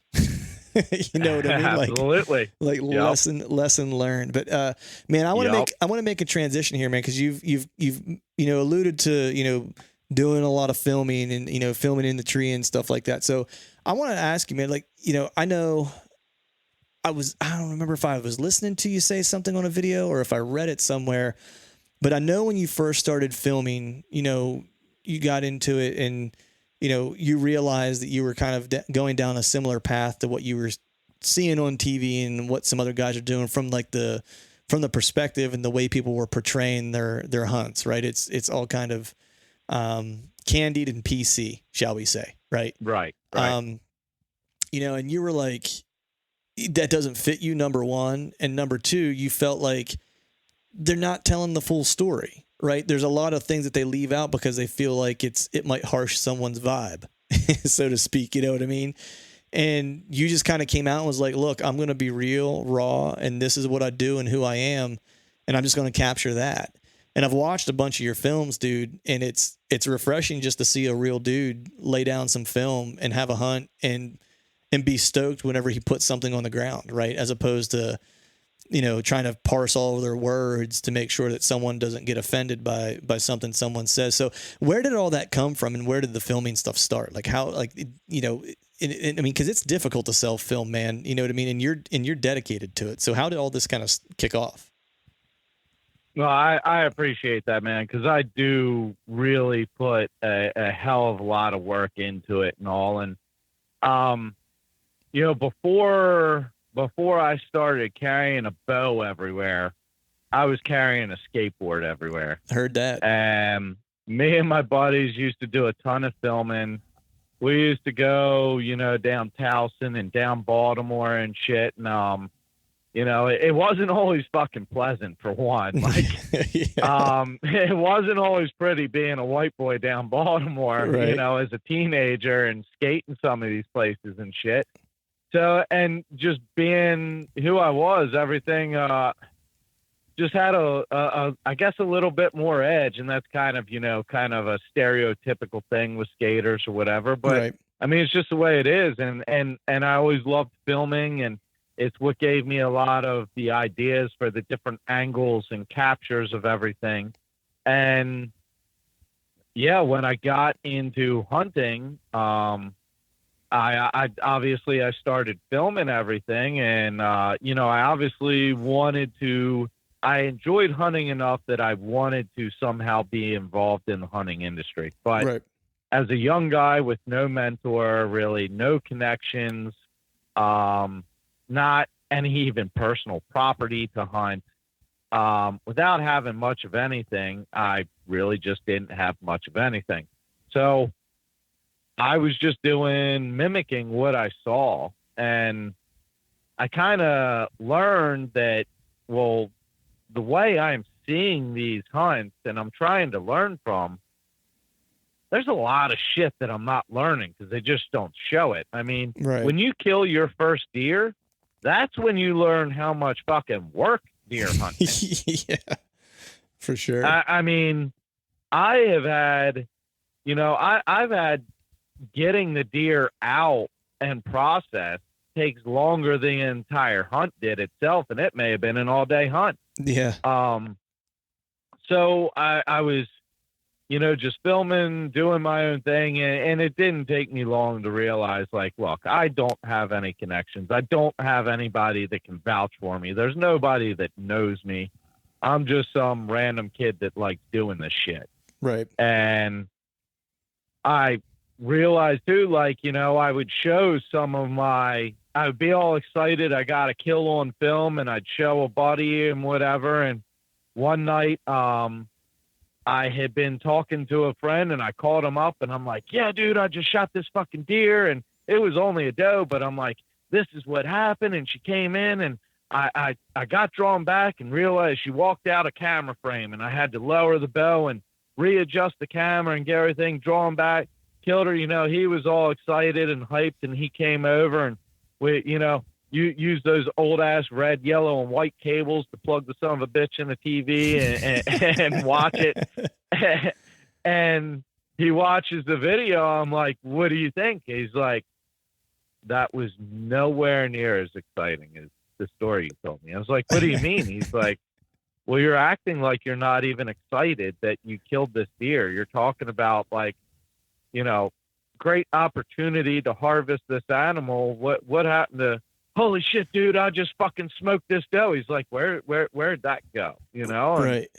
And I kind of realized, like, holy shit, I'm taking the thing I love the most and I'm dulling myself. Right. Like, I'm not being myself in any way. I'm like, that was completely fake. You're right. Like, what the fuck happened to all that excitement? And I wasn't able to then portray that excitement. And I just kind of thought, well, if anyone's ever going to see my shit, it's because I show it to them. And Right. if I'm showing it to you, I can show you whatever I want, just like a skateboard video or anything else. I can do whatever the fuck I want. Right. It's your choice to watch it or not. And I just kind of, just kind of sent that whole thing wayside of what the typical personality is and maybe what the typical format of a hunting video is. And I mean, yeah, I don't harvest animal. I fucking kill shit. Yeah. You know, it's real. Like here's the honest truth about deer hunting. If I could not eat venison, if venison was poisonous, I would still love deer hunting. Right. That's just the way it is. The fact that the population needs controlled, and it really does. It's not just something we say. And the fact that you can eat it, to me, that's a bonus. Right. Like that's a major bonus. But I'd be out there hunting them anyway. Yeah. And so yeah, I just started filming and doing shit my own, and I just started raw, real, no bullshit, and that's the way I try to show it. And it always did, and it still really does. Kind of hamper me in a way in the fact that there's a lot of people that would never touch me as far as sponsor or association. Right. There's a lot of people that never watch a video enough to find out what I'm really about. You know, they see an Instagram video where I'm holding up a bloody goose saying some funny, dumb shit and think that's all I am. And it's like, well, yeah, I like to say funny, dumb shit, but that doesn't mean I didn't use the animal to its fullest or respect it. I'm just having fun. Why do I want to not have fun? Yeah. That's kind of just how I've rolled with it. Yeah, dude, it's cool. And it's funny because like there's this crew of dudes, and like I was talking to Cody about this, like he and I started talking about it when we were in Iowa, and we were talking about fitness one, cause I like to get up and get my grind on in the morning before work and get a workout in and do all that stuff. Kind of weird about my diet as well, so we had some similarities there. But we started talking a little bit about extreme sports because I grew up skateboarding, snowboarding, and hunting. That's kind of, what I did. And then I wrestled too growing up. It was like the sport that I was good at. Oh yeah. And we were talking just about like, I'd mentioned just how like, I see a lot of parallels for me between extreme sports, wrestling and how I hunt. Because those sports are very much individual sports. Wrestling, I was on a team, but it was very much an individual sport. Skateboarding, snowboarding, very individual. And those sports are ones in which to try to master a trick or, master certain techniques in wrestling, like you're going to fail 100 times before you're ever successful. And so you kind of get used to that failure model of learning and that aggressive model. And it was funny because he's like, I never thought of it that way. He's like, but you're right. You know what I mean? He's like, you fail constantly, like trying these tricks over a handrail or whatever when you're skating, and you do it and do it and do it because you love it. And then when you finally land it that one time, it's like the whole world came together. He was like, and it's amazing. He was like, and so we started kind of talking about that. And then what I realized was like, there's him. I don't know Kurt personally, but I know, Kurt from working class. I know he was into like BMXing, and I need to have him on the show at some point. You skate, the bow hunting fiend was, I believe, was into like snowboarding, skateboarding, into like hardcore music and stuff like that. So there's like this group of like this, and then D-Rock, and it's like there's this group of people that are all around our age-ish that don't look like the Drurys, don't talk like the Drurys, don't hunt like the Drurys, but it doesn't mean we're any less relevant to hunting than they are. And I would maybe, I absolutely agree. 100%. And yeah, the thing about those sports, like you said, is you're going to fail. And in most of them, it's going to hurt. Oh yeah. Not only physically, but I mean, it hurts your fucking pride when you fall on that rail and you got 4 of your boys sitting there laughing at you. Sure, they come over and they help you up, make sure you're all right. But they're fucking laughing at you, and maybe the cute chick from high school you dig was there to see it too, The shit fucking hurts. Yeah. But it builds you to be stronger and to continue doing it. And in those individual things, there's no one else to push the blame onto. Yep. but there's also no one else to take the glory from you. Yep. Like you said, they're individual achievements where you hold yourself accountable and you get to revel in the achievement. Of course, we got coaches and we got friends and shit like that, but it's an individual thing. And, talking about the juries, I'm not sure if I've spoke about this on a podcast at all yet, but I've definitely talked to some of my friends about this. A jury video that they made, I believe it was for Field and Stream, is what's directly responsible for me to start filming my hunts and fall in love with it at the moment I did the way I did. Mm-hmm. Now, as far as relativity and importance to the industry and everything, the Drury brothers have a master system of whitetail hunting. 100%. They have prime properties that they can have prime food source at those prime type of years. They have prime hunting locations. They will literally plant a food plot and everything else around a blind location or a tree that they want to put a stand in. Yep. And then they will not put any pressure on these properties until the absolute perfect time when that deer is there. It is a master plan for hunting giant whitetail. Yeah, and look, I'll be the first to... It's not something that nearly anyone else can mimic. Right, and I look and I say, hey, to the person who can do that, like, good on you. You know what I mean? It's not... Absolutely. It's not my style. Who else can do that? Right, exactly. It's not my style. Most people can't do that. And I don't want it to seem like, that I don't know the Druries from Adam. I've never met them. I was in like a bar the same time they were at ATA or something like that. It's the closest I ever came to meeting them or talking to them. From all accounts, like, they seem like nice people, you know what I mean? And they've done a lot for the industry and they do a lot for hunting. You know what I mean? So it's like, I don't want to discredit what they've done and their influence. Not at all. Not in any way. Yeah. And how much they've helped things and that they are good for the community. I think the point that I'm more so making, They've I think mastered it. Yeah, and I think the point that I'm more so trying to make, and I think that what you would agree with, and I think it's something that I talked with I don't remember if it was on the podcast or not, but I know Cody and I talked about it. I think it was offline. We were talking about it. I was like, but as much as like we talk about hunting being in a spot of needing more hunters and recruitment and stuff like that, right? You got to start at some point looking outside of like the thin, narrow, envelope that we try to get hunters to come through, which is, rural America who grew up with hunting in their family, because like there's the populations in rural America are dwindling because most people leave those areas, go to suburban areas to be closer to cities for jobs.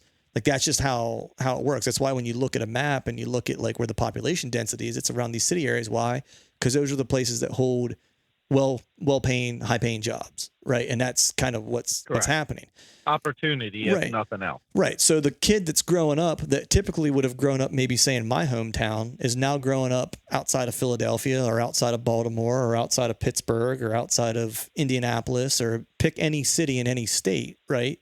Where he typically would have been introduced to hunting naturally because maybe his family owned a farm or some land or whatever, is now growing up in the suburbs, is not getting exposed to hunting. And maybe he does get exposed to hunting. And when he does, maybe it's through Drury videos, right? And that's fine. But if you're a 14-year-old kid, so I just take myself as an example. When I was a 14-year-old kid, if I had no other introduction to hunting, my family hunted, so I was fortunate to where I kind of learned from my dad, my uncles, and stuff like that, and I was brought up in a hunting family.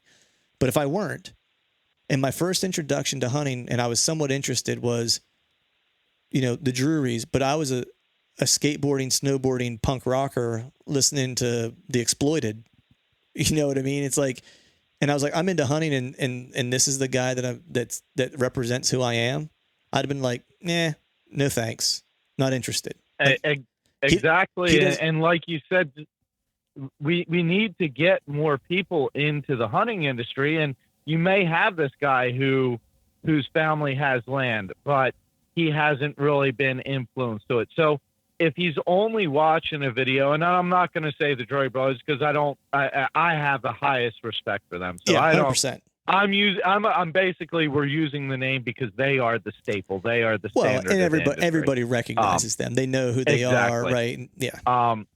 So, these high-end hunting shows and high-end hunting productions, most of the time when they recover the animal, a lot of times you don't see the animal in position of when it's found and when it's recovered. They've cleaned the animal up, they've propped it up, they've cleaned the blood away from it, they've tucked the tongue back in, they've harvested these animals.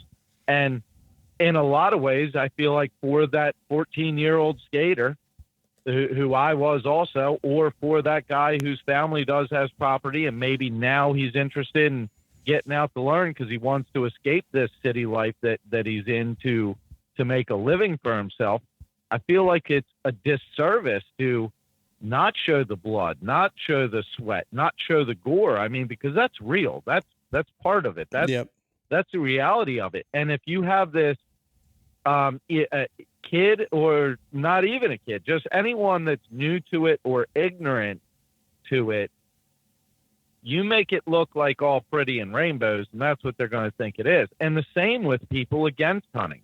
Yeah. I mean, if all they ever see are pretty deer walking around through their neighborhood, and then when they see a hunting video and everything looks so pretty and just majestic, and it doesn't look like a wild animal, when instead of showing it when you found it that evening, you wait till the grass is green and the sun is up and the sky's nice and blue and the lighting's perfect, it looks like a fucking harmless, majestic creature. Right. Not a wild animal. And I feel like you're almost then you're helping reiterate the fact that it's an animal that shouldn't be hunted, that they're these harmless, beautiful creatures. And I don't know. Again, I just feel the reality of it is not always portrayed. And everyone says they want to get more hunters into it.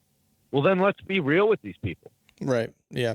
100%. I think I always equate it to it's like sending someone who's never fought MMA and saying, hey, we're going to take you to an MMA gym so you can check it out, but you're going to have pads on and they're going to be doing some light sparring. Right. So it's not going to be a big deal. It's just so you can kind of understand what the sport is and what it's all about. And then when you get there, they're like, nah, just kidding, man. We don't have any pads here. We forgot them at home. And actually, you're going to fight this guy who just signed a UFC contract today. And good luck. You know what I mean? It's like a little bit of bait and switch, But yeah, and you're just never going to have interest again. Right. You got a really bad taste. It was like, that's not what it's like, And I think more so from some of the TV shows, I think to me, and I agree with you, it's like I like seeing the raw, real deal, like the recovery and stuff like that. And there are some shows who have, that do the producing thing that do show some of that. And I do have, I respect the fact that they do show the recovery, and it's not like the first visual of the animal after the kill is like this cleaned up, image or whatever that shows some of that. And I won't name, who they are, but there are a few that are out there. Right. And I appreciate them making that effort. But what I will say is that where like 90% of those shows lose is that if it's someone who is new to hunting, if they think that they have to have property to hunt in order to be successful, you're doing them a disservice, and you're doing our community a disservice, because most people aren't probably ever going to get to a point to where they own a large enough tract of land to hunt. That's just the reality of the world we live in today, right? And it's not good or bad. It is what it is. And so then if they think that, hunting can only be done a certain way, and if I don't have the land to do it, I can't do it, and they end up not getting into hunting because of that, then it's like, I feel like we've done a disservice. That's why I feel like, the guys, like the hunting public, I think does a really good thing, because I think they show that, like, look, you don't have to own anything to do this. You know what I mean? Like, there's access out here. Go use what's available, and you can have success, right? You don't have to be on, grandpa's back 40 to be able to kill a deer. Like, you can do it on a piece of public land that no one else wants to hunt. I mean, you can do it on Pennsylvania public land, which by a lot of accounts or a lot of standards probably is not the best in terms of pressure and opportunity and stuff like that, but plenty of people get it done every year, you know? Well, you still have the Skull Brew going on? I do. Yeah. Okay. So after this podcast, I definitely need to get some from you. And when I say that, not asking for coffee. I'm going to buy some from you. And the reason I'm bringing this up is because of what you do with Skull Brew and why you started it. And it is very important. Yeah. And I will be the first to admit that I'm a little bit crazy, dude. I know I don't think the same and operate as everyone else. Okay. It's just the way it is. I've been punched in the head too many fucking times. I've hit my head skateboarding too many times. It's just the way it is. And so I really appreciate the fact that you step up to do something like that, because it is so fucking important. Or like D-Rock, how he's constantly, everything is unity and bringing each other together and conservation. And I have the utmost respect for anyone that does something to keep public lands public. So these guys, including myself, have that opportunity. And I agree, if you make people think you have to have private, you have to have trail cams, you got to have a mineral site. Well, and if you can't bait, I tell you what, starting to bait was probably one of my biggest downfalls in the regression of my whitetail hunting. Right. Yep. But yes, it's very important, the conservation aspect, the public land aspect.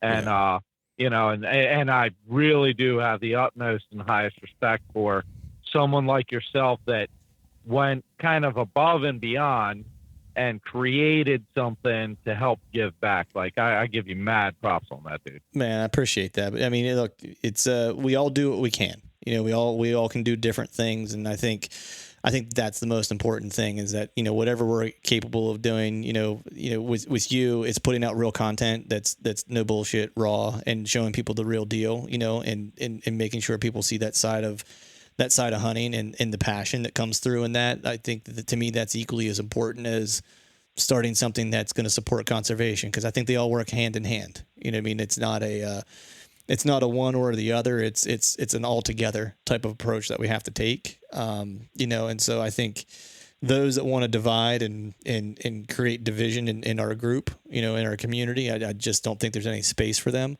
You know, personally, you know, that's kind of my take on it.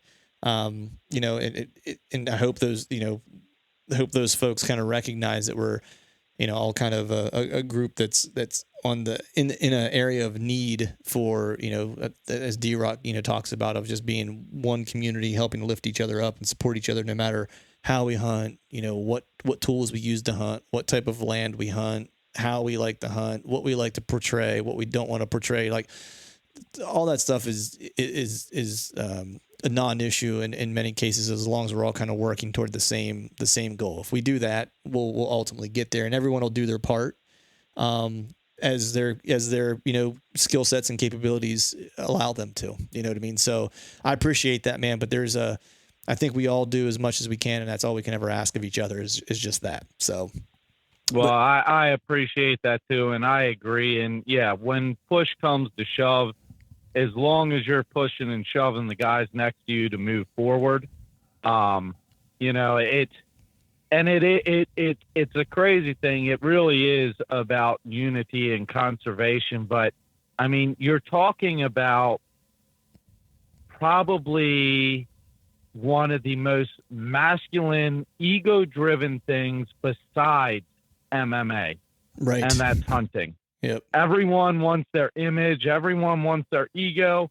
Everyone wants to be better than the other guy. And it is intimidating for someone new to get into. And that's why, you know, it is important for, I mean, podcasts just like this to open up to the guys, to make them realize, hey, like, or the hunting public, like, you don't have to have the best equipment. You don't even have to necessarily have a tree stand.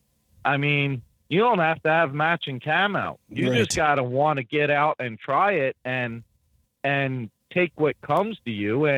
And a lot of that, unfortunately, I think is defined as has changed because of the definition of what is an acceptable animal to take.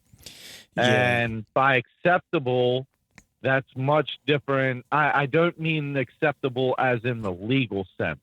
I mean acceptable as in pressure from your peers. Right. Perception of a mature deer and harvesting a certain class of animal or whatever. I fell into that hardcore. I can't tell you how many years I filmed bucks either following a doe or I rattled them in, and I have great footage of rattling these bucks in and shit, and I didn't shoot them because, well, I want to be like the guys on TV, and I want to kill these big deer, and no one's going to care if I kill this little deer. And I don't know how many great opportunities go for nothing more than what I thought someone else was going to perceive it.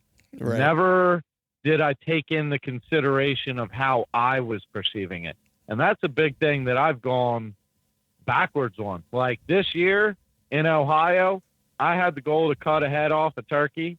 I was hunting with my buddy Keith. It was slow as shit the first couple days.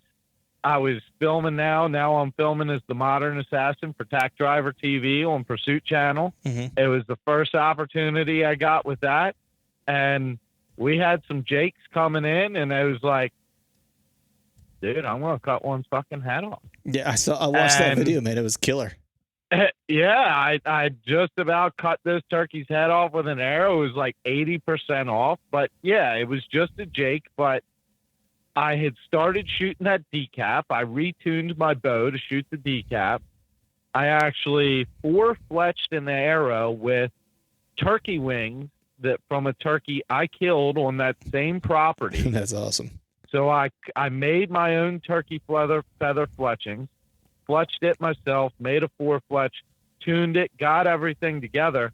And the fact that I did that made that jake a fucking trophy. 100%, man. 100%. I mean, I killed it with my buddy. I killed it with a self-fletched arrow, killed it on film. I was jacked, dude. I mean, yeah, I remember. Just as jacked as when I shot that first big tom. Like, you know, it was awesome. It was an achievement, and it was a trophy animal to me. Right. Man, I want to ask you though, because I know we've been talking for about an hour and a half, and I want to get to this one aspect of the conversation, because we've been talking about filming.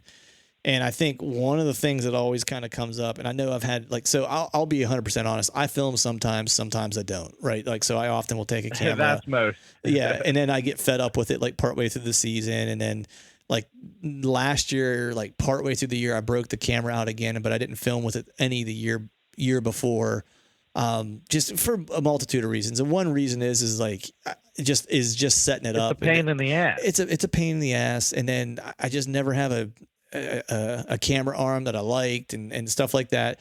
And I bring this up because I know that you have been working on a new camera arm to solve some of the self-filmer mobile hunter problems. So I wanted to ask you what's up with that, and is it out yet? When's it coming out? What's the deal with it? Yeah, man, that's it's called the Assassin Reach.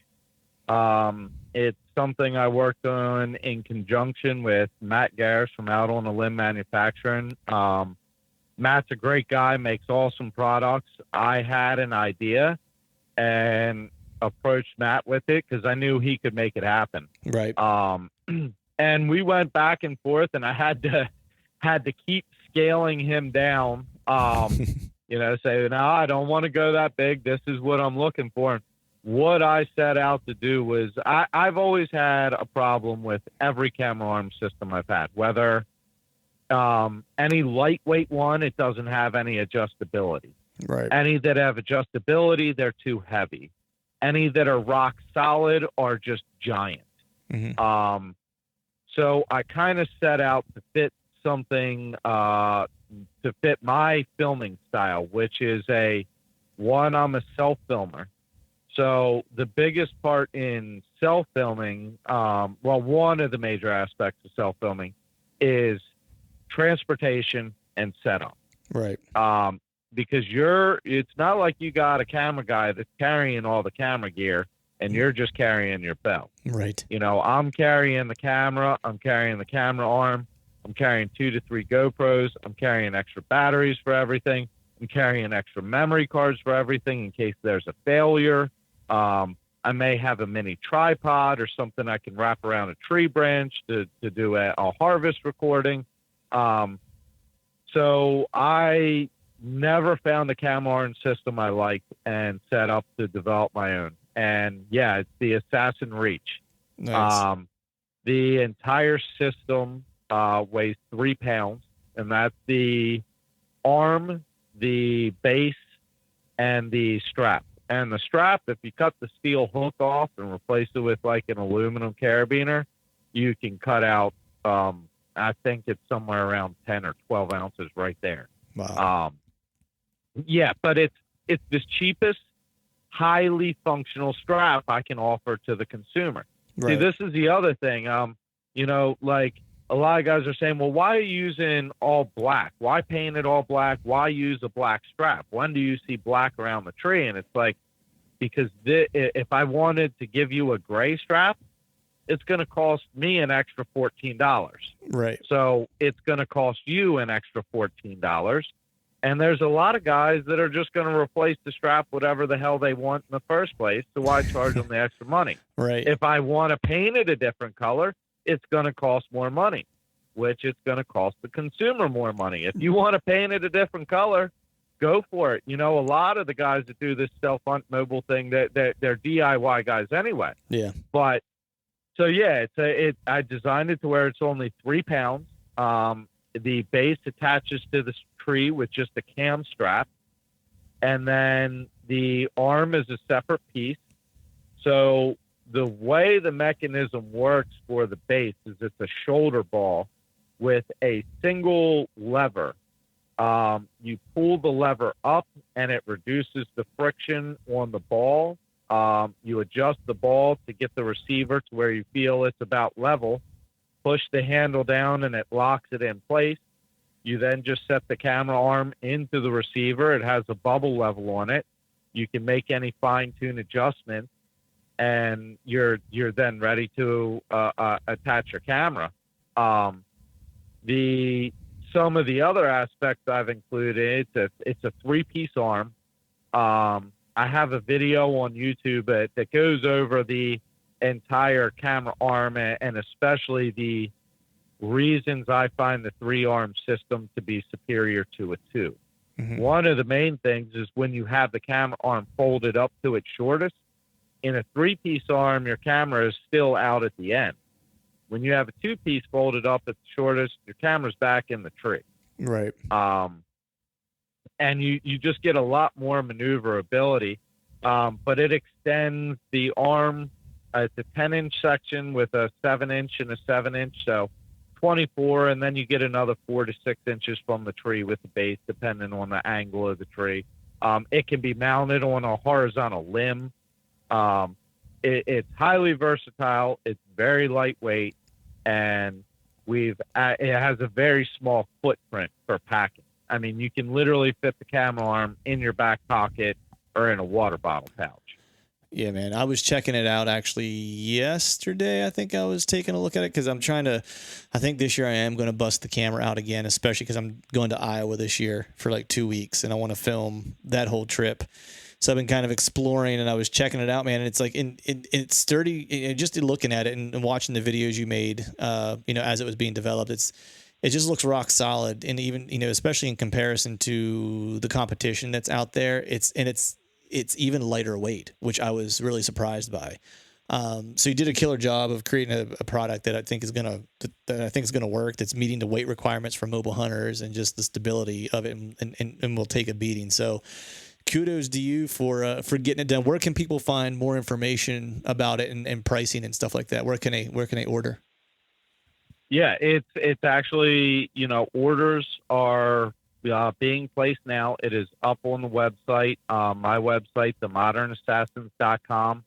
Right there after you click enter. I do have a little click here to enter since, my page is a little explicit. You know, you click enter, you know what you're getting. It is what it is. Right. I don't aim to please. I aim to kill. Right. But yeah, you click right on there on the website, and you'll see the Assassin Reach, the camera arm. You can place the order there. We will be getting the pre-orders. We'll be getting to the hunters before September. Hopefully some of the others will be getting them right then too. But yeah, you can find it on themodernassassins.com. If you look up my YouTube, The Modern Assassins, you can see kind of a full in-depth demo video of it right now. And then, of course, my social media platforms. Instagram is what I'm on the most, and I do a lot on there as far as the promotions and everything, and as well as interacting with customers. So that's one of the best places to reach me, and that's at _modern_assassin. Awesome, man. Well, dude, I appreciate you coming on. We've been on for over an hour and a half now. I could sit and talk to you for hours, so I think we're going to have to definitely do a part 2 at some point. But man, I might have to sneak down there and do a stag hunt with you here one of these days, because I'm really interested. We didn't even get to talk about that, so we're definitely going to have to do a part 2, talk a little stag hunting, and maybe even a little bit more skateboarding. But everyone out there listening, be sure to follow The Modern Assassin on Instagram and YouTube. You won't be disappointed. Get the raw, real deal, the real shit, the straight dope from my brother from another mother in Maryland, man. So, hey, thanks for coming on, buddy. I appreciate your time. I really do appreciate it, man. And, I really do appreciate anybody that has pre-ordered or helped me get this camera arm out. Again, the guys that do a lot for conservation and public land, and I'm not bullshitting. I'm going to get some of that Skull Brew to help support your cause, man. We'll make it happen, brother. Thanks, man. All right, folks, that is a wrap for today's show. I'd like to thank Garrett for joining, and would like to, of course, thank all of you for listening. If you haven't yet, please head over to iTunes and leave us a 5-star rating, and subscribe to the podcast while you're there if you haven't yet done that. Before I forget, head over to gumleafusa.com and use the promo code TRUTH19. That will save you some cash on a new pair of rubber boots if you are in the business of